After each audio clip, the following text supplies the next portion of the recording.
Good morning. We start with the last Mangala, which we have learned yesterday, in praise of the word of the Master. Agadha samshayam bhuti. And please help my voice, those who know.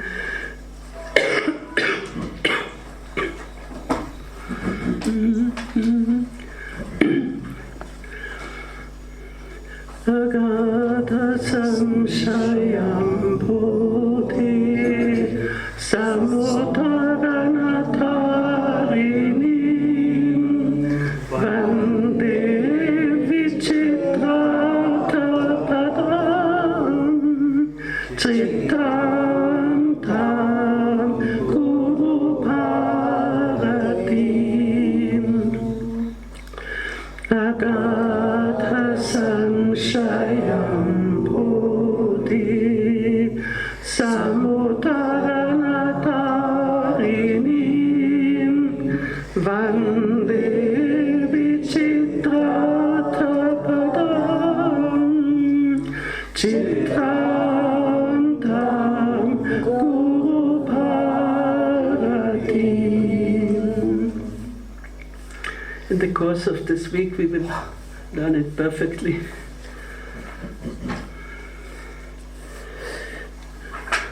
First, what means a retreat? I came to a very simple formula, but we may correct the simplicity of it. There are three parts.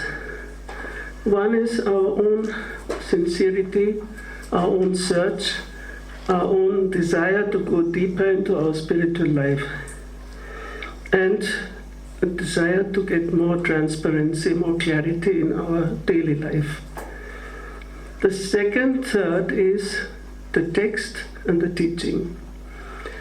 And these texts, all of these texts, I must say, they are not for our information. We are so much flooded by information technology and everything we can find in the internet and whatnot.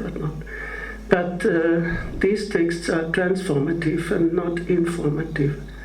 So, and it's my own experience, I think everybody who has dealt with these texts, you may open it somewhere and you find the answer to your question. Or you are pushed to go deeper into your view of the world of reality and so on. So these texts are to be taken as transformative. And I must say practically all the texts of the tradition, of course there are some which are highly technically philosophical. If you read about Ishvara Pratibhijñā Vivritti Vimarshini of Abhinavagupta, but even there you find sentences, which suddenly eject you into another level of consciousness. Even if you don't understand the whole argument, what is going on, but he always connects it with that original stream of consciousness. That is the second third. So what is the third part of this retreat? I would call it the unexpected. In our tradition, we call it grace. But what means grace? Grace means, as Abhinavagupta himself, means that which comes unexpected, undeserved, and suddenly it overcomes you, and you don't know from where it has come, and you have been sitting in meditation for so many hours and still it has not happened, and then suddenly in some other situation it happens. So I would call it the unexpected. And we even have a very beautiful expression by Maharaj himself when he introduces the first shloka of our text. And that relates very much to the Vijnana Bhairava, which we have done last year. He has an expression where he says, Vyavahara avastha eva. It's that one page which has been photocopied for everybody because it contains the first shloka. Vyavahara avastha eva kaschit tat itara sakala vritti kshaya rupa udyogasya vishaya iti aveditam. There are certain states of the individual in practical life which by bringing about a total cessation of all other states than that, provide the occasion for the realization of Spanda. So, Vyavahara Avastha Eva, even in the condition of your normal awareness in your ordinary activity of life.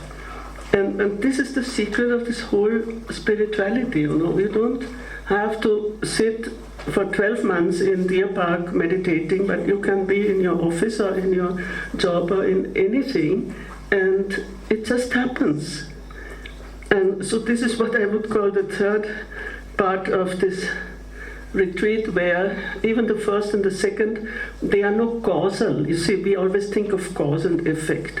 So that because I'm very sincere, because I'm studying the text very thoroughly, it doesn't mean that you get it. You get it from somewhere else. And this is very much in the tradition because Utpaladeva, the great master of recognition, he starts his very first verse of his doctrine of recognition, Prativijñā, Ishvara Prativijñā Kārikā, by saying, Katam chit asadya maheshvarasya dasyam. Somehow it happened to me that I attained the state of servanthood of the Lord. Somehow. He has no other expression. He can't say how it happened. Katamchit. And it's such a wonderful understatement. There is no, he can say, well, by grace of my master or by whatever he can say. But no, katamchit. Somehow. So this is that third element which is not in our control, which is not the causal cause and effect matter, but it just happens. And so that's what one cannot even hope for it, you know, because it is so unexpected that even hoping for it is wrong. Because, and the philosophical reason in Yasyonmeṣanimeṣābhyāṁ is precisely that this realization, and I'm not talking of Spanda, but it's all Spanda, this realization is not to be objectified. You cannot, now we say, oh yes, we are studying Spanda, so I'm writing the definition of Spanda on the whiteboard. But you cannot objectify it. It is the subject. It's a revelation of the subject. And that's why the very first chapter of the Spanda Kārikā, according to Kshemarāja, of course there are different classifications of chapters, is called Svarupa Spanda, means the vibration of one's own essential nature. And Svarupa cannot be objectified. And Abhinavagupta has a beautiful, he always gives very practical, also psychological examples. He says, we human beings, we don't like to be treated like objects. And it's a very modern psychological approach, I would say. We don't want to be objectified, reified. So what about the Lord? What about the ultimate reality? You cannot objectify it. You cannot say, this is it, you know. And this is a very ancient Upanishadic idea that there is no, it's not the known, but the knower and so on. It comes back in Krishnamurti and so on. Freedom from the known.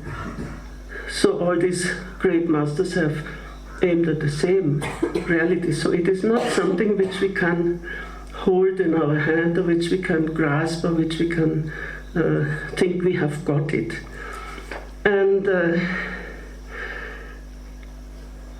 this, yes, yesterday, and I'm very sorry because of my condition of health, I'm not only physically weak but mentally also, so sometimes if I forget something, please remind me. Yesterday I quoted one verse of the Shiva Sutravali regarding these different acharas, where there is Sarvachara, means Shiva. He is praised as the one who belongs to every tradition, to every spiritual practice. And here Kshemarāja has such a beautiful commentary, which brings us to our topic again from the backside. How does he explain Sarvachara? Nija Parispanda Yasya. He belongs to all traditions because they are his own complete vibration of consciousness. every tradition is Parispanda, Nija Parispanda, his own vibration of consciousness. It's a tremendously universal idea of what every spiritual tradition is, Nija Parispanda, his own vibration of consciousness. And then, of course, the last stage, which is Nirachara, he says, because he transcends all traditions and all rules, because every tradition has its own set of rules and prescriptions and so on. So he is beyond all that. But the Sarvachara definition is very significant. And now I am again apologizing to the text, because I will continue at the end and then we come to the beginning. And we will take up the very last verse, which is not contained in all commentaries, but Kshemaraja being, at least in our tradition, the most authentic commentary, he has it, and he also comments on it very importantly. So those who have the book, it is on page 174. And why I'm taking up the last verse, of course we'll repeat it at the end, because it shows us in what spirit we have to study this text. Laptva api alapyam etat jnanadhanam hrit guhanta kritanihite vasuguptavat shivaya hi bhavati sada sarvalokasya. And there, I think Jaydev Singh, there's something has been repeated. I'm reading the revised translation.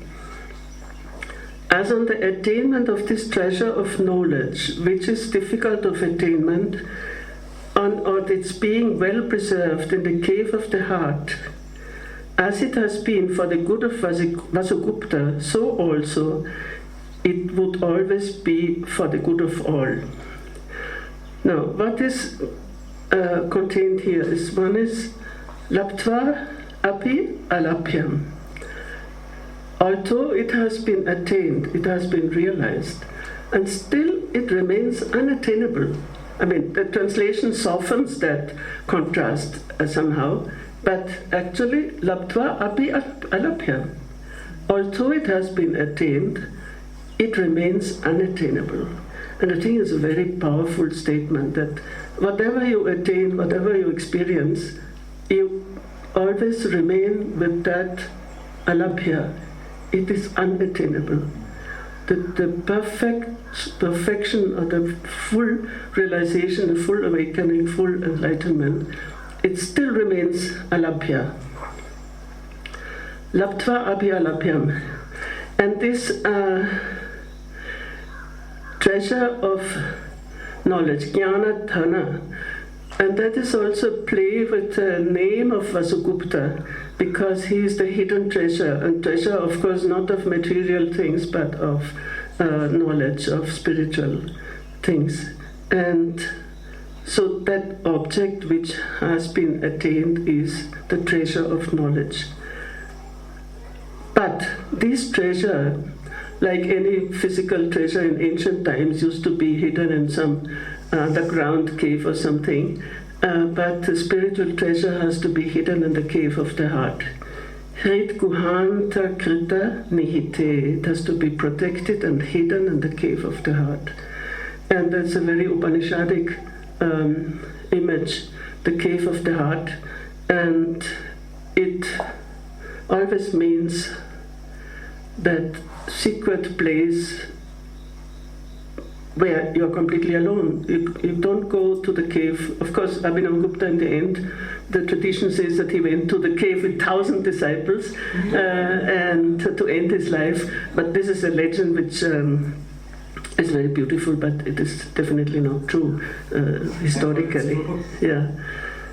But otherwise, the cave is that place where you go alone. You are in your own deepest recess of your heart, and there you treasure that knowledge. And this is precisely what we have to do here. And yeah. And now just as it has been for the good. Here Shiva is not the name of the god, but is adjective for good, for the good. Shiva means good, goodness. So as it has been for the good of Vasugupta, means for his own liberation, so it should always be for the whole world, for everybody. And that's again that aspect of compassion, of the revelation of a text is always meant for liberation of others. Otherwise he could sit in his cave and be happy and not compose any text and teach it and so on. Sada Shivaya Sada Bhavati Sarvalokasya, for all people. And Kshemarāja says about this hidden in the cave, Red Guhanta Krita Nihiter Yapnat Asamaykat Gopayata Krita Patipatya Cha Svadmi Kurvanta. And this beautiful expression, to keep it, preserve it in the heart, explains it's Svadmikrita. And this is exactly what we have to do. Make it our own, means make it our own. In Hindi you say apnana, but apnana is a little bit too weak in comparison to the Sanskrit Svadmikrita, Svadmikarana. Integrate it into your own self, into your own being. So that treasure of knowledge, don't keep it somewhere on the shelf, but integrate it into your own being. And there keep it secret. Keep it.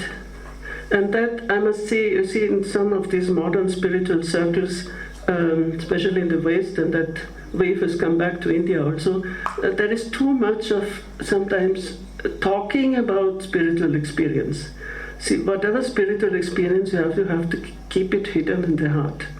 And this, you lose that power which you have experienced if you take it out of that hiddenness. And if you make it your own, Svadmikarana, then it will transform your life and it will show itself. You don't have to declare it that I am a self-realized person, I am a whatnot. Yeah, we find this, that there are posters in Tiruvannamalai that this.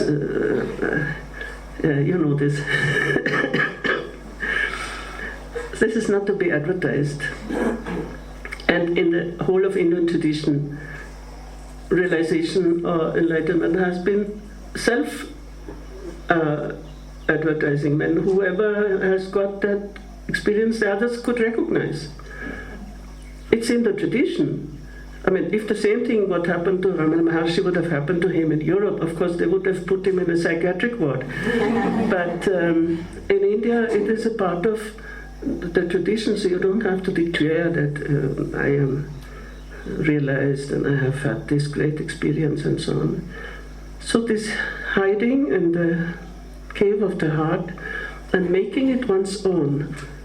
And this is really something, if I'm thinking of my master, Swami Lakshmanju, how these texts were in the veins of his blood and in the every fiber of his being, when he was uttering these verses. So it came from every pore of his body, and then it has a completely different power than if you are separate from that knowledge, the treasure of knowledge. So now we come finally to the beginning.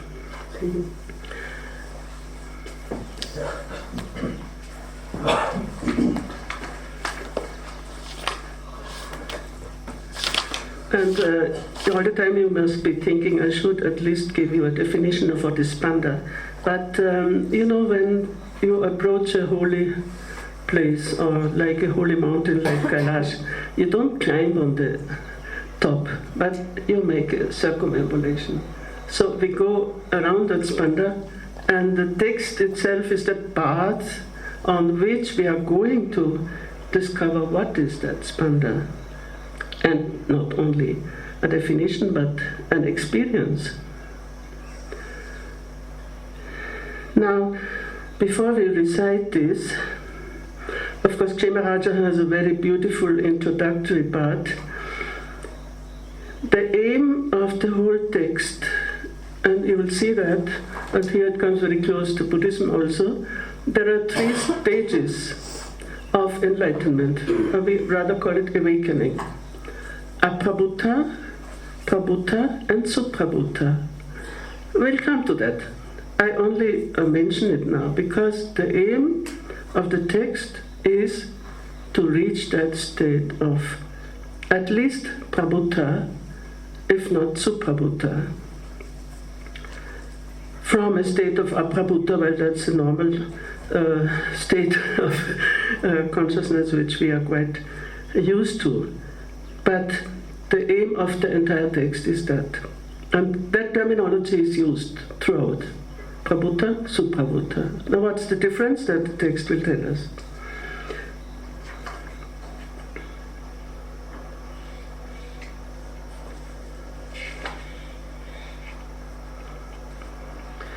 And just only one sentence from the introduction by Kshemaraja. He says that Vasugupta, of course he again and again refers to the experience of the discovery of the Shiva Sutras.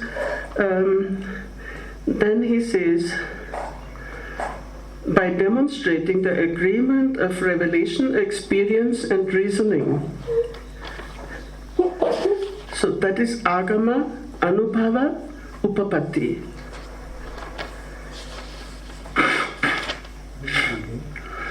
Anubhava, yeah, in the book it's page 3. Agama, Anubhava, Upapatchaya Ekikaram. So it means the unity, the text is the unity of Agama, means revelation, that which has come down by tradition, Anubhava, his own experience, and Upapatti means reasoning. And because in this whole tradition, you see, if you think that a spiritual tradition or mystical has excluded reason, it's just the opposite. It is much more greater clarity than in a simple logic. But reasoning, it's also called yukti, belongs to every one of these traditions. But the basis is Agama and Anubhava.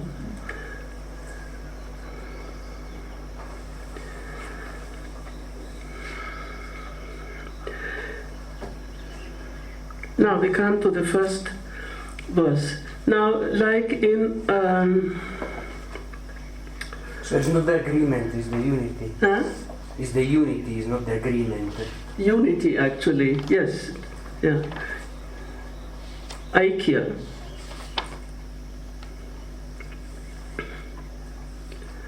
Yesterday I said something about Mangala Shloka, that those verses which are always recited at the beginning of every teaching and of every text. And I compare them sometimes to the entrance gates to a big temple. You know, you have to pass through these gates and then through so many inner corridors you reach that sanctuary. But they also have one function, apart from the function to remove obstacles and so on, but another function is to condense the entire text in one verse. And they contain, in essence, the entire text.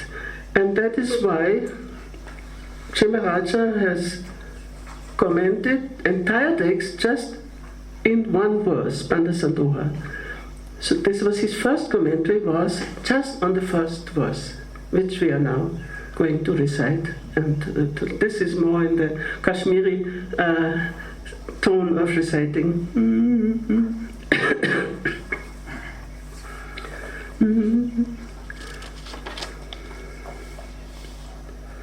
So you have that page number 5, yeah? Everyone has the photocopy if you don't have the book.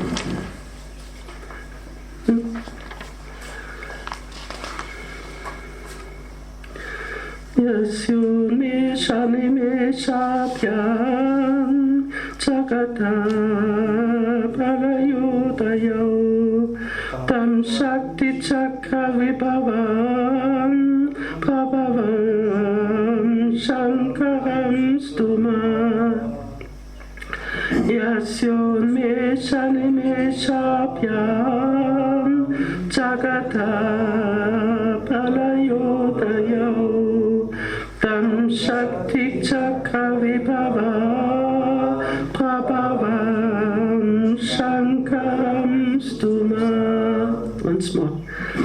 Yasyonmeṣanimeṣābhyāṁ jagataḥ pralayodayau tam śakticakravibhavaprabhavaṁ śaṅkaraṁ stumaḥ.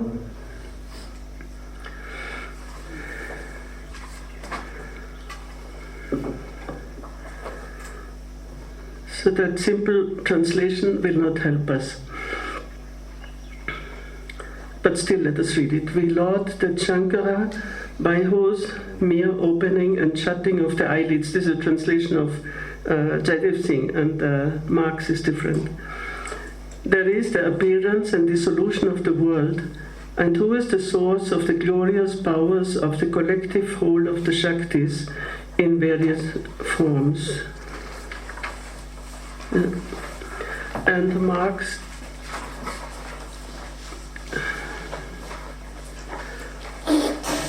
translates Untitled in a different way. We praise that Sankara, who is the source of the power of the wheel of energies, by whose expansion, Unmeṣa, and contraction, Nimeṣa, the universe is absorbed and comes into being. Now, before we go into an interpretation of this very complex verse, I want to refer to some other text to see what is meant by stuti. You see, most of the Mangala verses, they are in praise of the deity or of the master, guru, and so on. So what does it mean, praising? Because we are in a non-dualistic system. So who is praising whom? But there is a beautiful sequence, you know. Praise is one stage. And one thing I must say about Kashmir Shaivism is that, see, every stage is respected in its own way. You may not have reached the highest unity consciousness, but you start from somewhere. You start from where you are. And there is a beautiful sequence of when you start from stuti, from praising. And it's by Pattanarayana in the Stavachintamani, verse 36. It starts with stuti, praise. Then the next stage is smriti. Smriti means not memory, but it means commemorating. When you're praising somebody, something, so it becomes a kind of commemoration. And smriti, of course, has a much deeper meaning also in Buddhist practice and so on. And even from which root? Which root? Smriti. Stavachintamani? No, smriti. From which root? Smriti, smarana, remembrance. The third stage is Tyanna, meditation. So when you start with praising, then you come to remembering, then you come to meditation, Tyanna. And after Tyanna is darshana, vision, contemplation. After darshana is sparshana, touching. And touching means coming in direct contact. But still there is one last stage, and that is called prapti, attainment. So even if you start with praising the Lord, but this praise has to lead you on to smriti, to Tyanna, to darshana, to sparshana, to prapti. So this is a very beautiful explanation of why praise is the starting point for a whole process. So it's not that you stop at just here, I am the one who praises, here is the one who is praised, but it's the beginning of a whole process of spiritual ascension, which leads to the total unity, total attainment, prapti. So if you want, I can repeat stuti, smriti, Tyanna, darshana, sparshana, prapti. I can also write it afterwards. I just found there's a little additional information. Now, the first two words which are causing problem in interpretation is Unmeṣa and Nimeṣa. And of course, literally they mean also opening and closing of the eyelids. And we know in many languages, when you speak of a moment, even in Sanskrit, Nimeṣa is also a unit of, very minute unit of time. A moment is counted by the blinking of the eyelids. In German it is, in French also, and I don't know which other languages. Clin d'œil? Clin d'œil, yeah. So it is an image which is not taken too literally, that there is the Lord Sankara who opens and closes his eyes. It is a metaphor, but a metaphor for the relativity, when he just opens and closes his eyes and the world is created and is again destroyed. But so it's not so much tasting in that sense, because it means also something like kshanika. See, in one moment it is brought about, the next moment it is dissolved. So Unmeṣanimeṣa, they're very momentarious actions, but of course they mean something more than just this symbol of the opening and closing of the eyes. As Mark has translated it, expansion and contraction. Now, expansion and contraction are two terms which are also used in another set of terms, that is Sankocha and Vikasa. Actually more literally Sankocha and Vikasa than Unmeṣanimeṣa. But Unmeṣanimeṣa always has this implication of that opening and closing, whether you think of the eyelids or of anything. So that opening and closing of anything. And it's already a hint to Spanda, because Spanda means the palpitation, the vibration, the pulsation. So whether it's the heart or it's the eyelids or it is any vibrant part of the body which constantly palpitates, constantly is, otherwise it's dead.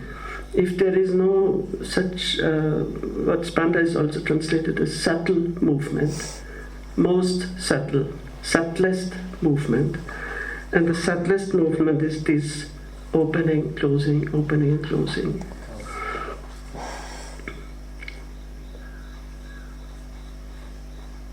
And then, so we praise that Sankara, and of course then he explains Sankara. Who is Sankara? Sham karoti iti Sankara. The one who bestows peace, goodness. He is Sankara. It's not so much the name, but the meaning.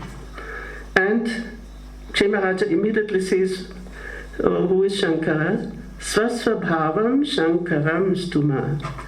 Means we praise that Sankara who is our very own essential nature. Svasvabhavam śaṅkaraṁ stumaḥ. Those who have the book on page 6.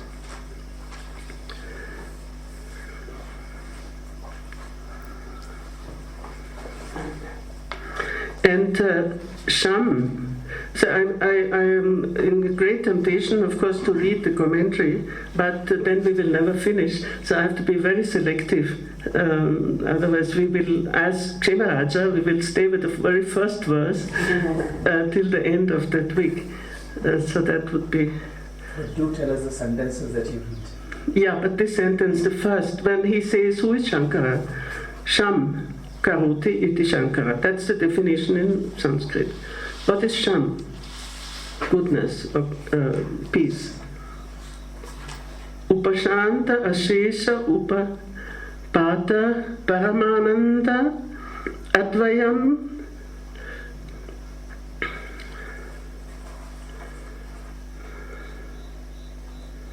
Let me just select. Prativijñāpana swarupa anugraham karoti. So he who bestows the grace of recognition of one's own essential form, one's own essential nature, which is peaceful, upashanta, and which destroys all suffering, asheshatapa parama, and who is the supreme bliss and non-duality, Advaya. And the consciousness, Chaitanya, Kshemaraja has compounds, which go over so many lines. So it's very difficult to dissolve his samasas. Even Jaidev Singh, I remember when he was translating, he was always complaining about the long compounds of Kshemaraja. So Shamkaroti means he bestows bliss or peace or goodness, which consists in the grace of realizing one's the self-recognition, prativijñāpana swarupa, one's own true nature. And this true nature, which consists in the consciousness of one's non-dual nature, which is peaceful and which destroys all suffering, and so on and so on. And that Svasvarupam Śaṅkaraṁ stumaḥ, we praise that Shankara who is our very own nature.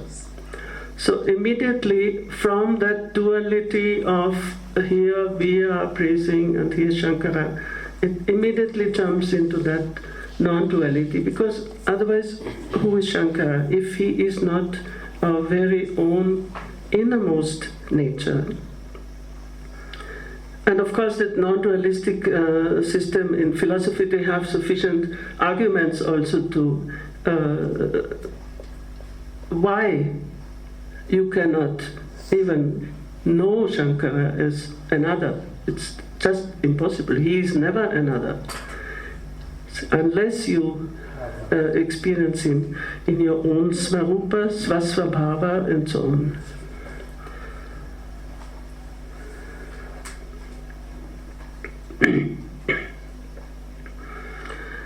So you see, those who have the book, there's a very long commentary, and we have to be very, it's very difficult to select because it's so beautiful.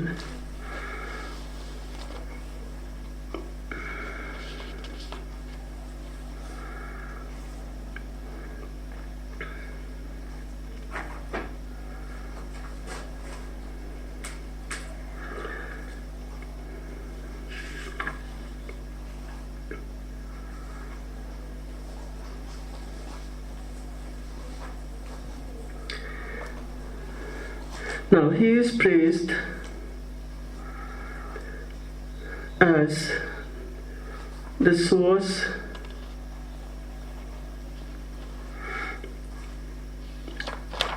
of the unfoldment of the cycle of energies. Now Shakti Chakra is a very central term here, and in the Spanda Sandora, which I am also very much tempted to use, he gives Maharaja gives 11 meanings of Shakti Chakra. Mark has translated the Spanda Sambhava, but definitely we cannot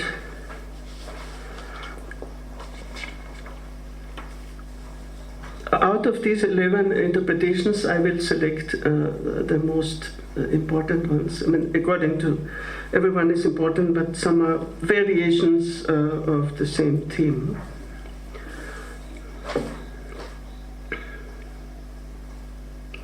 Which page is it? In Mark's book 63.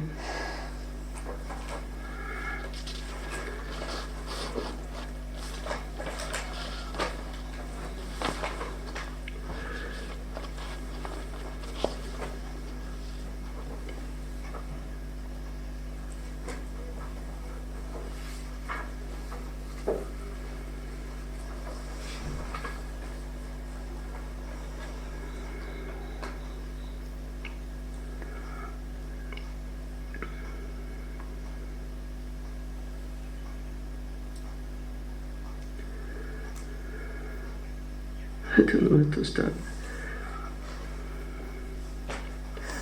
Well, who is the Sankara? We have already discussed on the basis of the other commentary.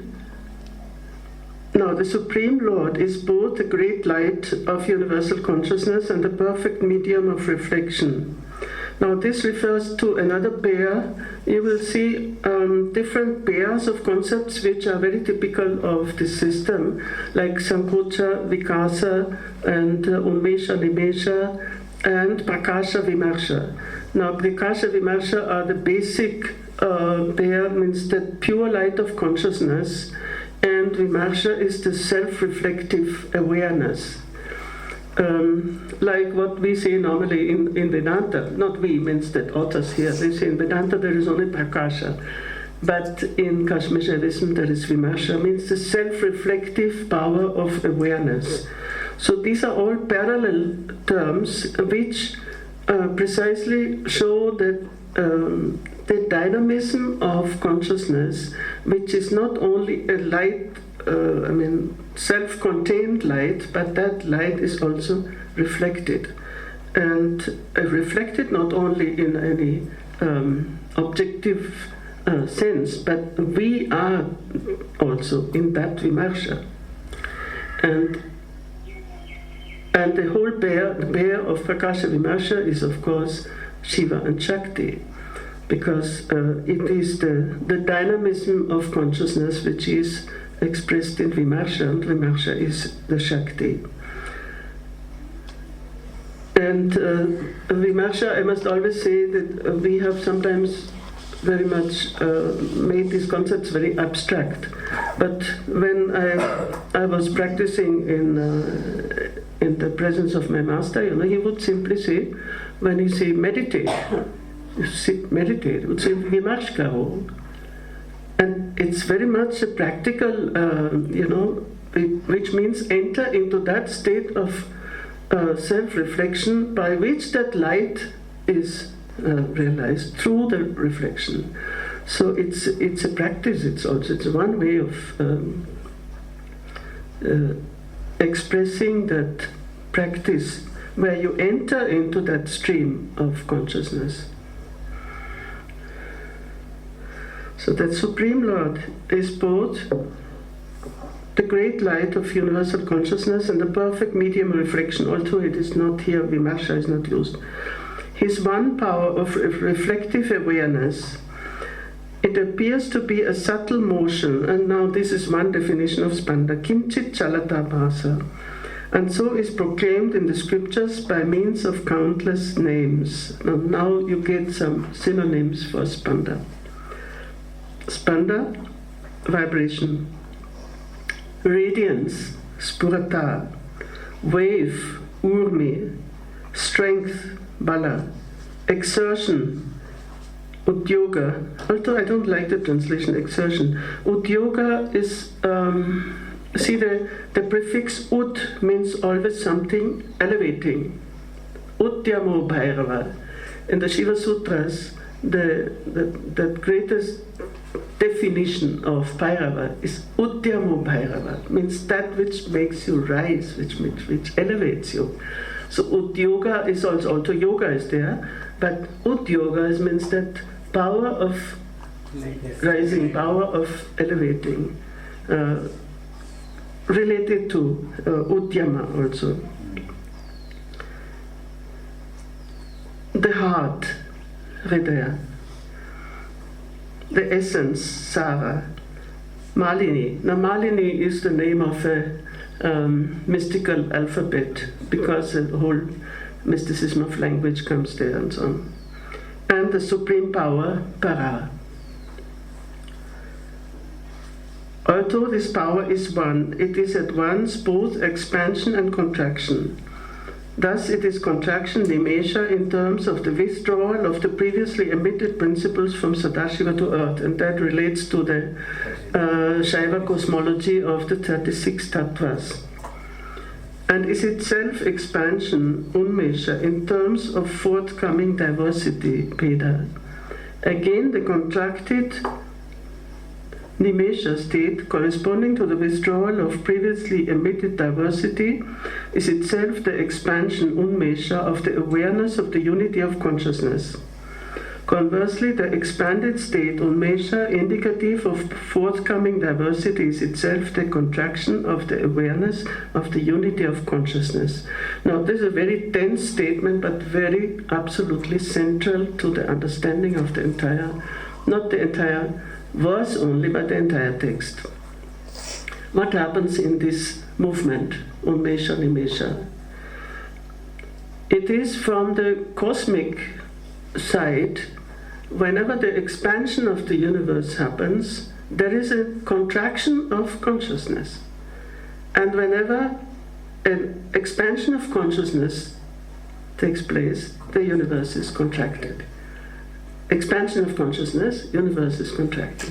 So this is actually a description of the spiritual experience, because when you enter into samadhi or samavesha, the world shrinks, the world is contracted, the world is as if absent. And when you, if you consider it on the cosmic scale, not our eyes are very limited, but the divine eyes, when he opens it, and then the whole universe is created. So it is a metaphor in a way, but a metaphor which has very far-reaching consequences. Because this expansion and contraction is something which continuously goes on in our consciousness. But we are not aware of it. That's why what Swamiji says, Vimashkaro. Reflect on that. What is going on all the time? Your awareness, if you get expanded, you get so much distracted, it's so beautiful, the outside world and so on, then your inner consciousness gets lost somehow. And if you get concentrated and you are in your own being, then this expansion gets contracted. So this is actually the original, what is going on in Spanda is that constant movement of contraction and expansion, and which is not only the divine. Divine means here just Sankara means the one who operates that, but he is not any deity outside somewhere, but is our own svasvabhava and our own being and experience, where we can realize that movement in our own consciousness. And if during this week, we can get a glimpse of that experience, then it was worth spending so much time and so much energy and so on, because this is really the core of that Spanda teaching. I think this whole passage, I will read it again because it's absolutely central. Of course, I have, for those who are really good in Sanskrit, do you have the Spanda Sandora? That is translated in English also, based on translation of English.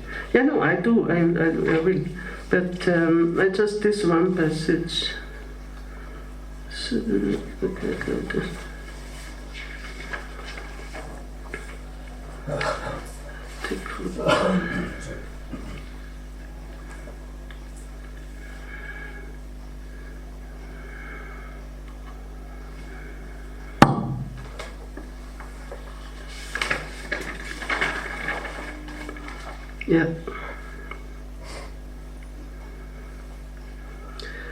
I mean, I don't know how many of you enjoy listening to Sanskrit because this passage is so important. Iha.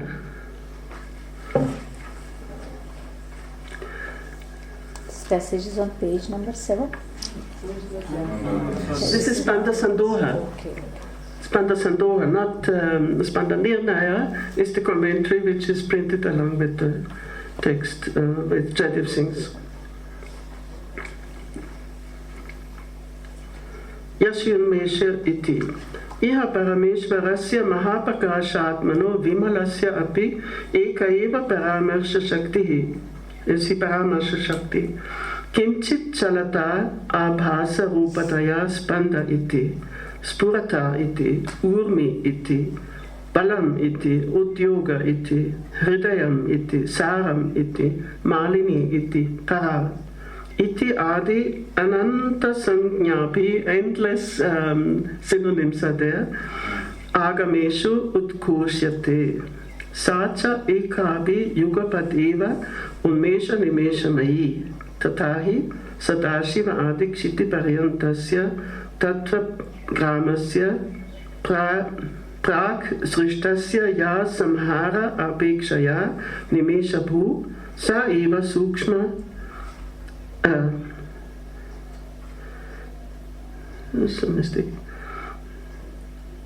Shumamana bheda apekshaya unmeshadasha prag srishta bheda samhara rupa cha ya nimeshadasha sa eva chit abheda prataya unmeshabhu. Again the translation, because then only it will sing.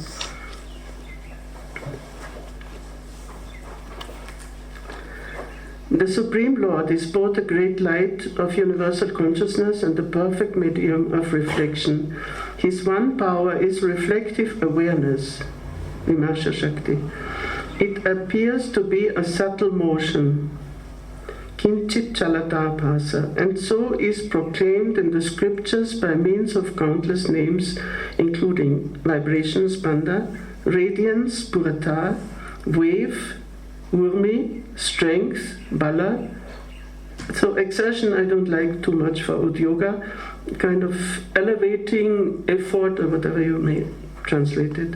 The heart, Hridaya, the essence, Sara, Malini, the supreme power, Para, means supreme Shakti. Now all these words are, one you can realize connected with light, Spurata, and wave. Of course, I'm not referring now to modern physics. Those who know something of modern physics, they will find many maybe terms which remind one of the description of energy in modern physics. Strength, Udyoga, and the heart, the essence. Now the heart in Kashmir Shaivism, of course, it means neither the physical nor the emotional center, but it means the center of consciousness. But all the other levels are not excluded, they're included. And of course, a heart without pulsation is a dead body. So pulsation is the essential feature of the heart, and that's how we live. So life is, of course, dependent on Spanda, on vibration, on pulsation. But here the heart has a very, very high meaning of the center of consciousness.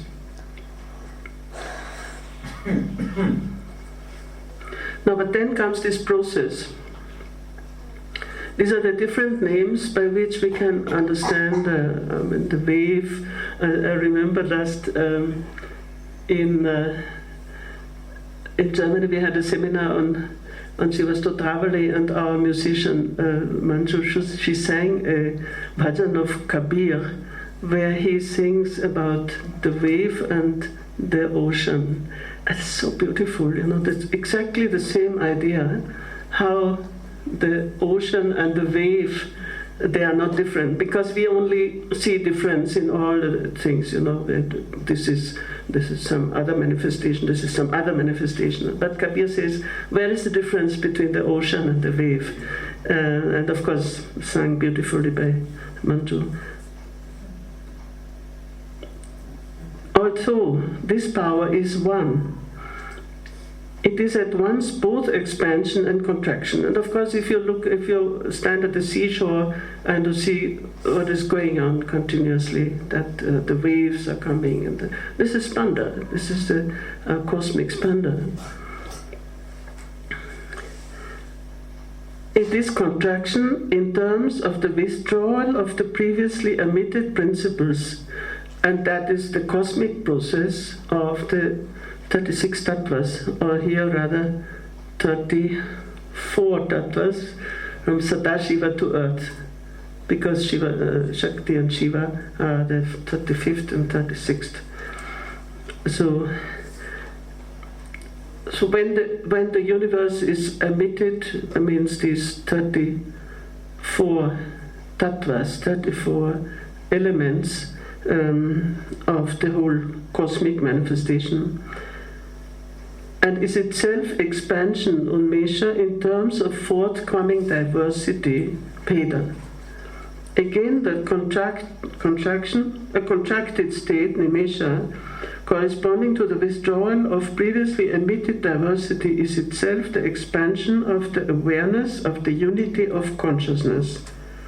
Conversely, the expanded state, indicative of forthcoming diversity, is itself the contraction of the awareness of the unity of consciousness.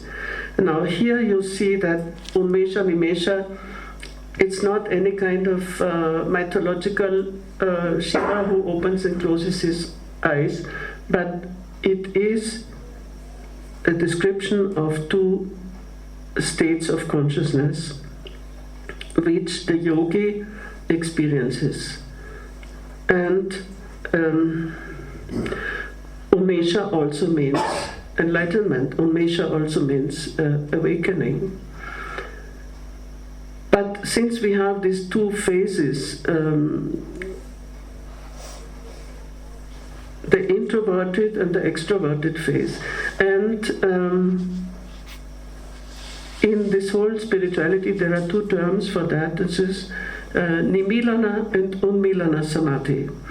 So it's only Kshemaraja, not the other commentators, who relates these two phases of the opening and closing of either the Lord's eyes or of our own consciousness to these two phases of Samadhi. Nimilana Samadhi is meditation or Samadhi with closed eyes, which is the beginning stages are with closed eyes. What did I say? Nimilana. I said Unmilana. Unmilana is with open eyes. Nimilana with closed eyes. And so he relates, Kshemaraja relates this to the two phases of Samadhi, with closed and with open eyes. And the higher stage is with open eyes. Of course, we see this Buddha's statues with half open eyes, and in Japan, I think they're always half open. This is also very significant, this in-between state. And so to relate this Unmilana and Nimilana with Unmesha and Nimesha is also a very important connection with the experience of the yogi.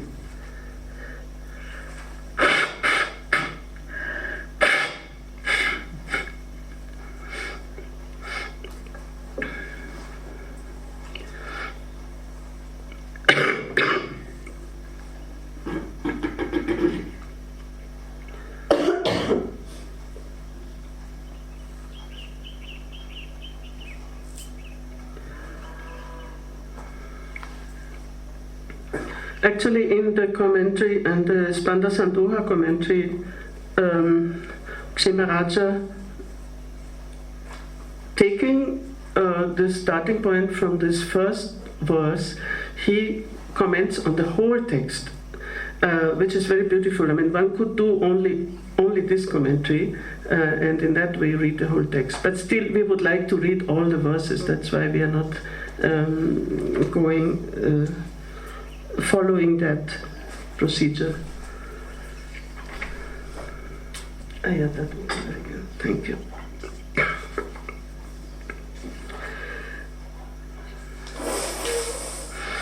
And now the interpretation of Shakti Chakra. Thank you.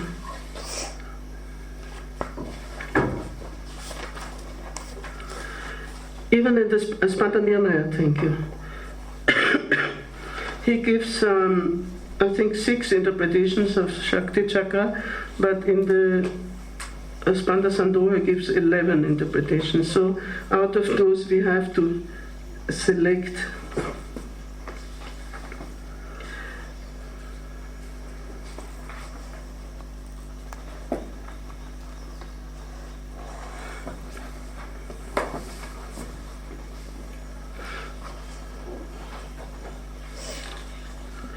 Now, for those who have the book, the interpretation of the Shakti Chakra starts on page 13, I mean the translation.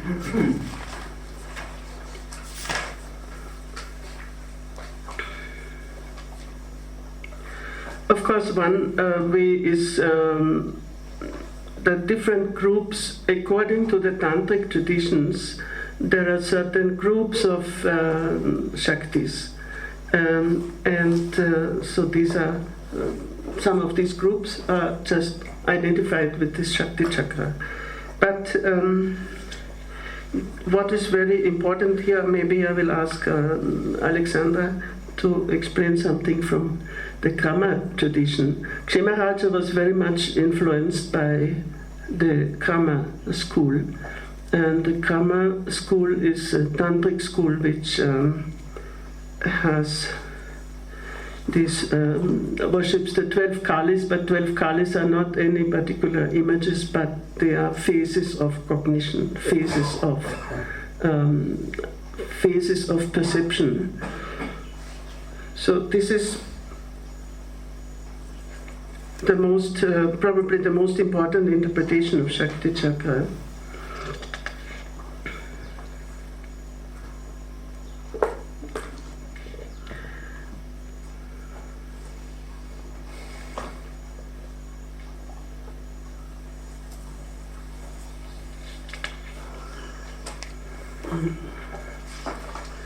See, first of all, one has to know that the entire, I mean, the whole philosophy of the school, the entire manifestation is a manifestation of Shakti.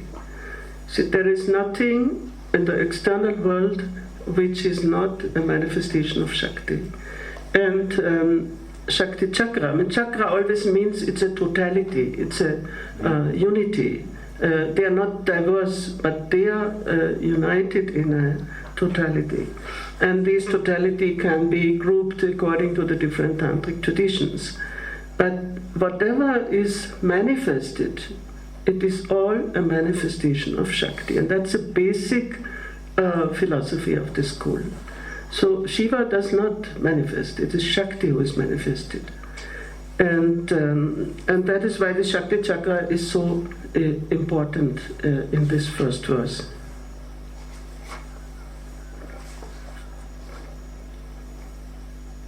Why is the iconography of Shakti always feminine? Why is the iconography of Shakti always feminine and Shiva always male? Always what? The iconography, when you see Shakti, she's in the feminine, it is in the feminine form, and Shiva is in the masculine form. Why this difference That there's, in the iconography? well, here it's actually not a question of iconography. Of course, all this, you see, all these traditions have different levels. One level is the more popular level, which is that which has images, which has rituals, which has temples and so on. But here it's a very abstract, in a very abstract way, or a very philosophical, very spiritual. So this Shakti Chakra, that is not something which you find represented. Although there are, of course, forms of Shakti which are represented. If you take the Saptamatrika, so they are represented in the female form, of course. And but this is all because when you reach the level of human imagination, then you need some image. Ultimately, even if you try to overcome that, then you make it Ardhanarishvara, say, well, God is neither a man nor a woman, and you make them half-half and so on. But that's also human imagination. It's all anthropomorphic. But what we are talking here is not an anthropomorphic image of either Shakti or of Sankara. That's why he says immediately, Sankara means our very own essential nature. So it's not a question of masculine, feminine, and so on. But according to tradition, these different levels are not disconnected. But we are talking here of a very high level where you don't have a murti of the Shakti Chakra or something. It would be totally unfitting. So, I mean, the question of the gender of Shakti itself, I mean, you know the Devi Mahatmya, you see that all the feminine qualities she is praised, and all the feminine qualities which are grammatically feminine. And you know, in the Indian tradition, grammar is such a basic instrument of knowledge. So whatever is grammatically feminine, it is a Shakti. Because you need some basis to express something. So like people say, well, in the West, the basis of thought is mathematics. But in the Indian thought, it is grammar. It is Sanskrit grammar. And whatever Sanskrit grammar, it offers you a certain paradigm. So you need some paradigm to express these realities which are beyond human imagination. So the paradigm is grammar. And in grammar, you have masculine, feminine. And then all the feminine qualities are called Devis, or called Shaktis. So this is the basis of our language. But otherwise, it has nothing to do here with iconography or anything. I mean, Shakti Chakra is a very abstract concept of the circle of energies, which is a circle of our own experience. And maybe, Alexandra, would you like to say something about? No, I can read maybe something. About the karma, huh? I can read maybe something because. She can read something. She says she can read. She wants Yes. You can have the mic also. That means better. Because she has written the thesis on the karma, on the. I mean, Shakti Chakra, as it is explained by Kshamaraja, he relates this concept into to the 12 Kāris, and it is the esoteric doctrine which belongs originally to the Kārikā system. It is one of the systems of Kashmir, which is less elaborated. And Abhinavagupta, who was the teacher of Kshamaraja, he gives a description of the 12 Kāris in the chapter 4 of Tantra Loka, the light of the Tattvas. And he... Can you hear? Otherwise I give her the mic. Yes. Can you pick it down?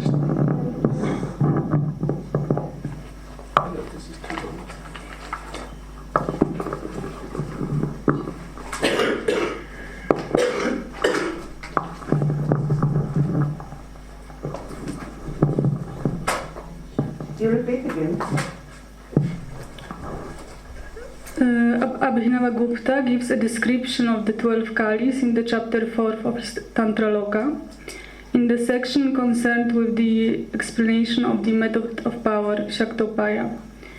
In his explanation dealing with the function of the 12 Kalis, he employs the term the wheel of consciousness, Shakti Chakra, which is for Kshamaraja in his commentary on the Spanda Kārikā.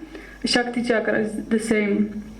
So this technical term emphasizes the cognitive character of the method of power, Shaktopaya, based only on the cognitive energy, Jnana Shakti, that utilizes the mental process, Chitti, employed in the functioning of the intellect, Buddhi, egoity, Ahamkara, and mind, Manas. The wheel of consciousness, Shakti Chakra, which is the same as Shakti Chakra, represented by the 12 Kalis, is the epitome of the 12-fold structure of the cognitive process, taking the course of the sequential order, Krama, embedded in the emission, Srishti, maintenance, Sthiti, withdrawal, Samhara, and the inexplicable, Anakya.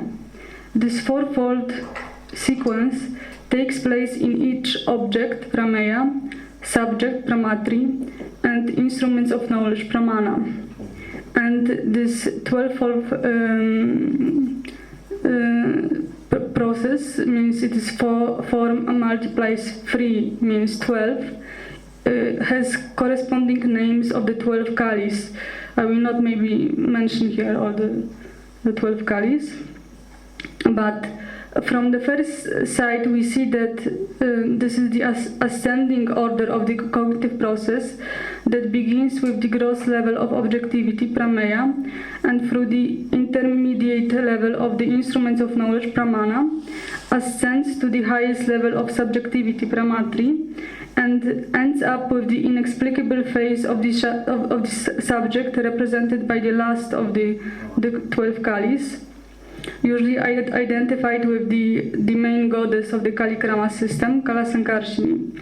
However, the 12 Kalis, although indeed formed on the model of succession Krama, reveal also the non-sequential aspect of the cognitive process represented by the rotating wheel.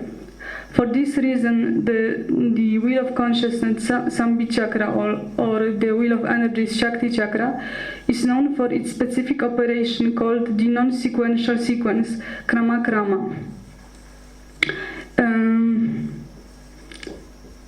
Now, the method of power, Shaktopaya, which is employed in the doctrine of the 12 Kalis, supports a transition between the successive Krama, gross level of objectivity, Bheda Prameya, and the non-successive Akrama, subtle level of subjectivity, Abheda Pramatri.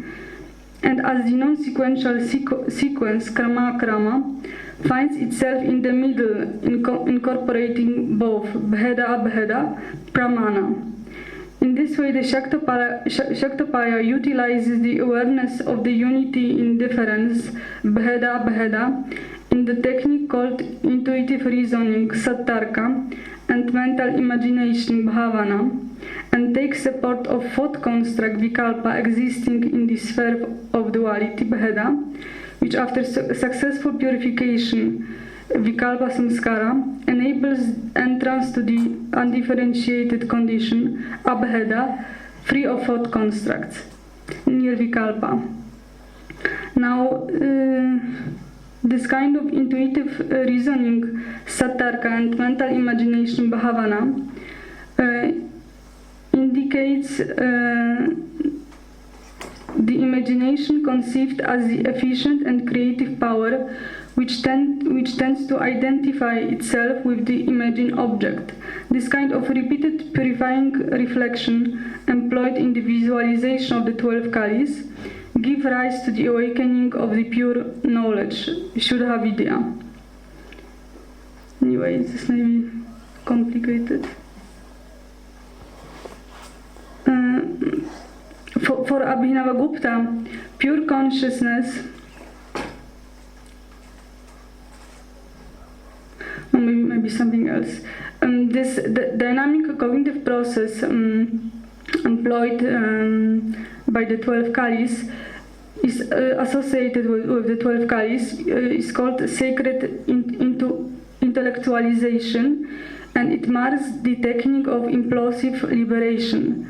An adept participating in this sensual cult experience at the end of the 12-fold cycle of retraction, because the 12 Kāris is the śaṅkaraṁ, the power of his cognitive energies, as he gained mastery over the cycle of the cognitive energies. The 12-fold cycle of retraction is meditated upon collectively as an aggregate, and it represents the universal vibration of consciousness, which constitutes the arising of the self-reflective awareness. And it is based on the repeated purifying reflection, as I said before, on the sequence krama of the intellectual consideration. It is the aspect of thought construct, vikalpa, which concludes with the statement, "The self is all this." This is the progress krama in thought forms, in thought constructs, until undivided reality manifests.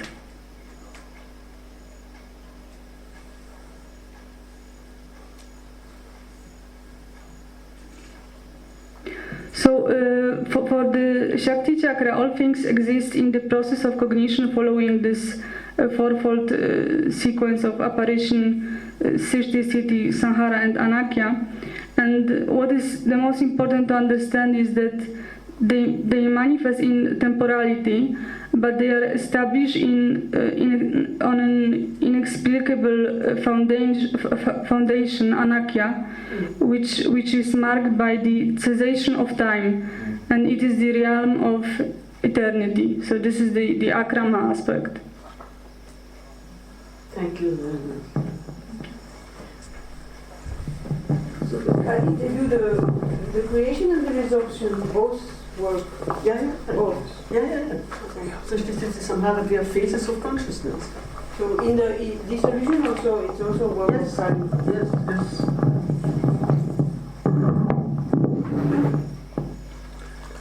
Thank you. They also, Yeah. so if they construct the time, they also construct the time.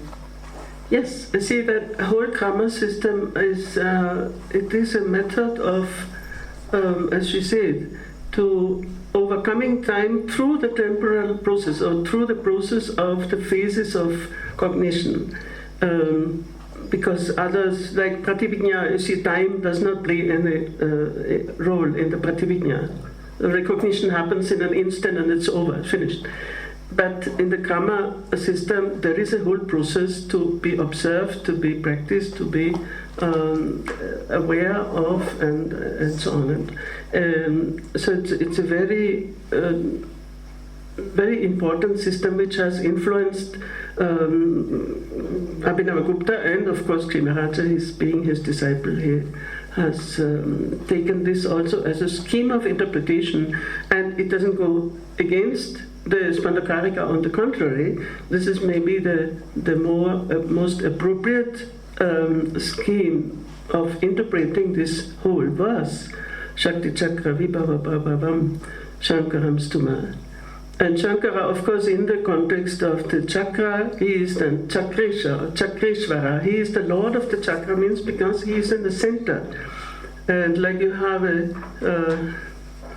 center of the wheel, and then the wheel moves around the spikes and so on. So that's a whole manifestation, which is a manifestation of consciousness. That's why it is called Samvit Chakra, the wheel of consciousness.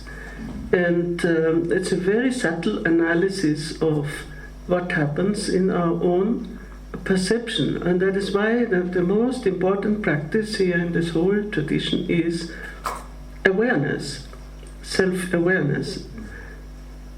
Being aware of what is going on in your own perception, in your own experience. Every phase of it is a part of that Shakti Chakra. These are all energies which are operating in your consciousness. And this is, one has to spend so many years and to get into that spirit and into this meaning. But I think even to get a glimpse of it, it will change our way of perceiving ourselves and the universe and so on. So this whole, this cosmic expansion, it's just an expansion of consciousness. And so what she has read, of course, it has to be digested and maybe reread and so on. Sorry. But at least we get a glimpse of it, and then I would request you that in the time which you have in between, you may have to read the commentary again and again, because we cannot go so slow as we would have to. But these texts are very dense, especially the commentary, and one has to read it again to really grasp what Sri Maharaja implies here. And I would, to make it simple, Sri Maharaja is a perfect has a perfect pedagogical talent, you know, how he introduces things and how he expands and then how he summarizes again. So he gives a beautiful summary of this whole commentary, which the whole thing would be too long. In the book on page 16,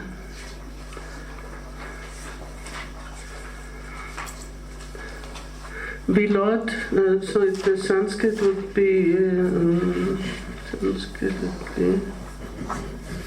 even mit der alten Paragraphe.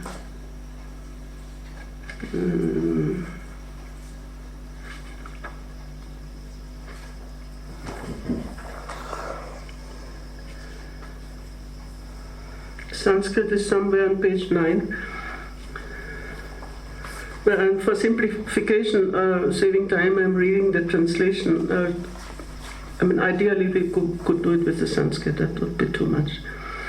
Moreover, we laud that Sankara, who is a mass of consciousness, Chit Ananda Ghanasya Atmana, identical with the self, and by whose opening of the eyelids and closing them, that is, by whose revelation and veiling of his essential nature, there ensue, according to the view that what is within is also without, the disappearance and appearance, in other words, the submergence and emergence successively of the world, that is the body, and through its association of the external universe also, and who is the revealer of the nature of the śakticakravibhavaprabhavaṁ, that is, of the glory, of the greatness of the divinity in the form of the highest consciousness.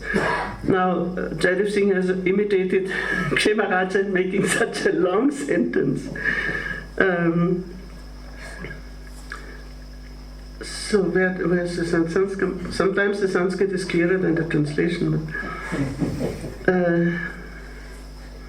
Kinchaya Satchidananda Ghanasya Atmana. Yeah, it starts on page 8 below. Sharira Rupasya Tadanush Shangena Bahyasya Api Vishvasya pralayodayau Yatha Sankyam Majana Unmajana. So he gives all kinds of alternative to this Nimesha Unmesha, also Majana Nimesha, merging and emerging.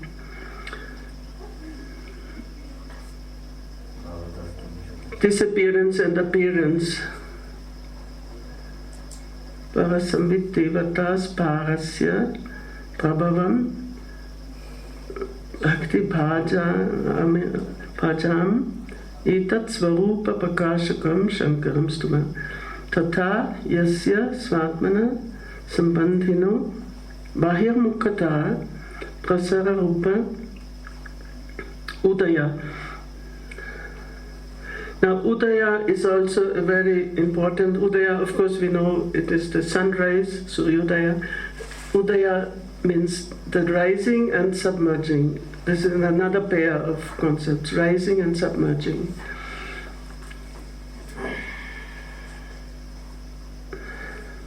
emergence and emergence.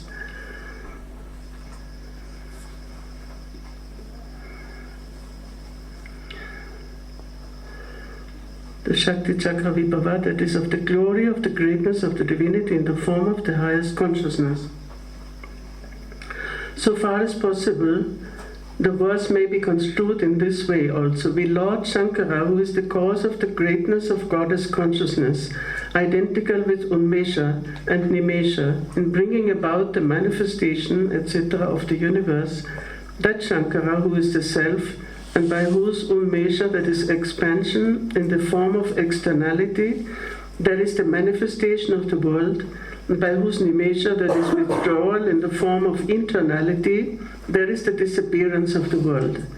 The highest Lord, even by entering the body, etc., brings about the manifestation and disappearance of the world by the opening and closing of the senses. And this is precisely where he links it with a yogic practice of Nibillana and Unmilana Samadhi. And whatever text we have read so far, I mean also in the Pralayodayau, see the turning point of the spiritual path is internalization, antarmukhata. So that's what he relates it here, antarmukhi power, you internalizing. See, unless that internalization happens, nothing can proceed spiritually. And this relates to internalization and externalization.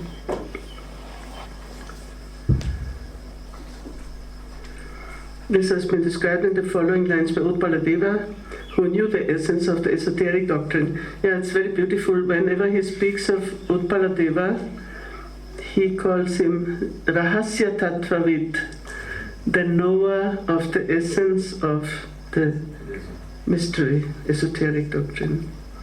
When in the Ishvara Prativijñā Kārikā he says, therefore, even in practical life, the Lord, because of his free will in the form of Maya Shakti, enters the body and by his will manifests externally the multitude of objects which shine within him.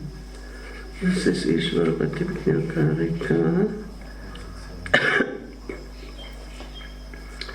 Vyavaharipi.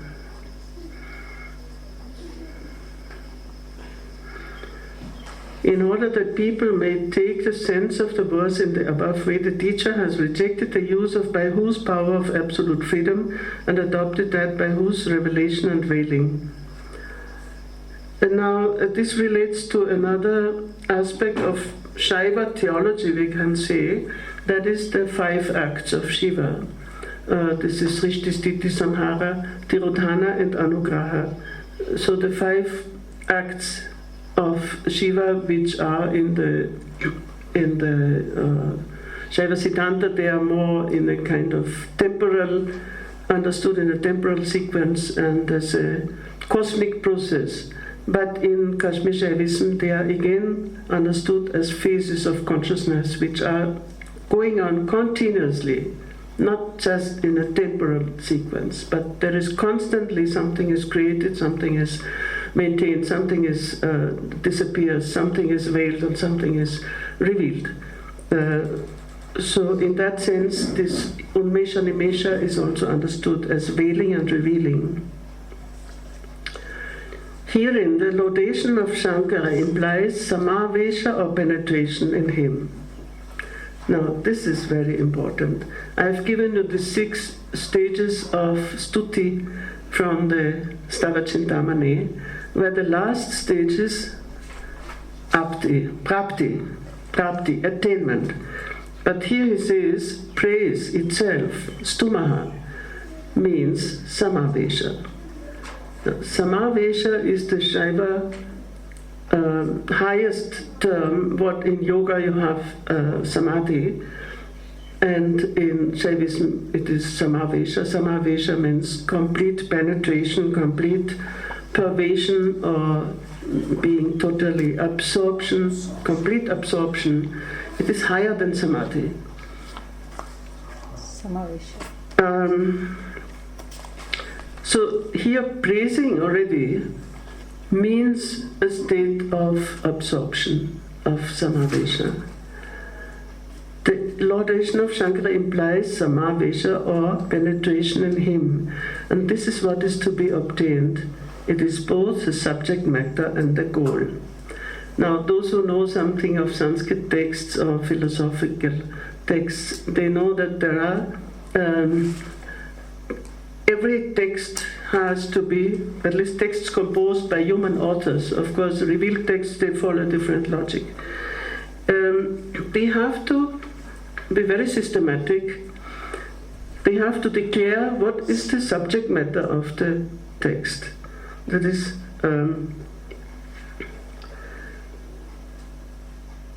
then what is in the text, it is page 9.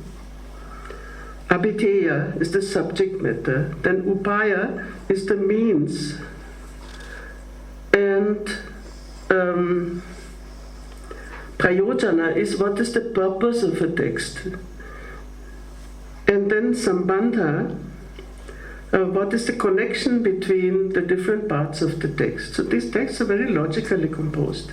And prayodana, what is the purpose? See, he explains here all this. What comprises a complete text.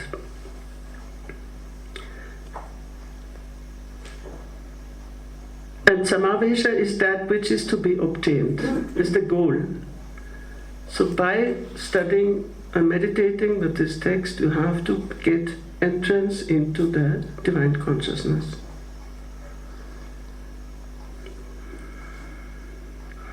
By taking the phrase śakticakravibhavaprabhavaṁ as a bahuvrihi compound and interpreting it in the sense whose manifestation is due to the inner unfoldment of the group of Shaktis, the unfoldment of the group of Shaktis has been said to be the means for the attainment of the goal.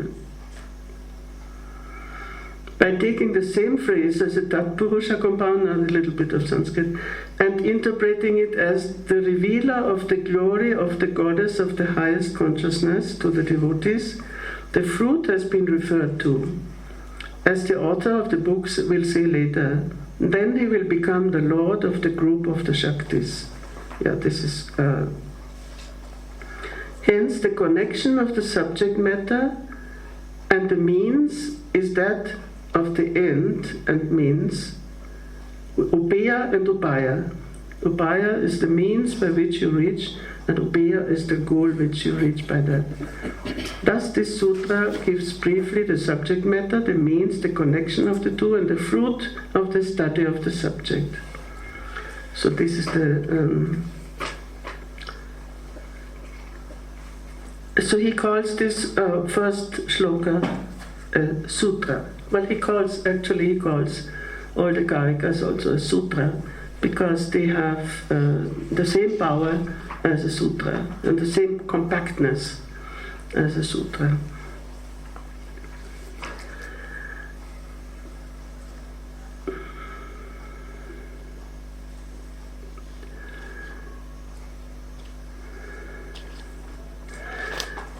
So we'll try to repeat the first verse. Sorry.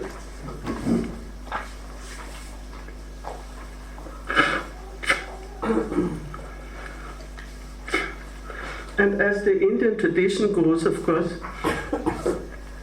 if the young boys are learning Veda, they will just go on reciting. They don't know what they're reciting, but somehow the meaning will penetrate into them.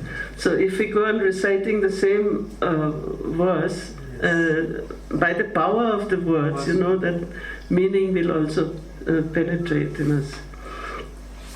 Although the meaning is so vast that so many commentaries have been written on this just one verse. Yasyonmeṣanimeṣābhyāṁ jagataḥ pralayodayau tam śakticakravibhavaprabhavaṁ śaṅkaraṁ stumaḥ. Yasyonmeṣanimeṣābhyāṁ jagataḥ pralayodayau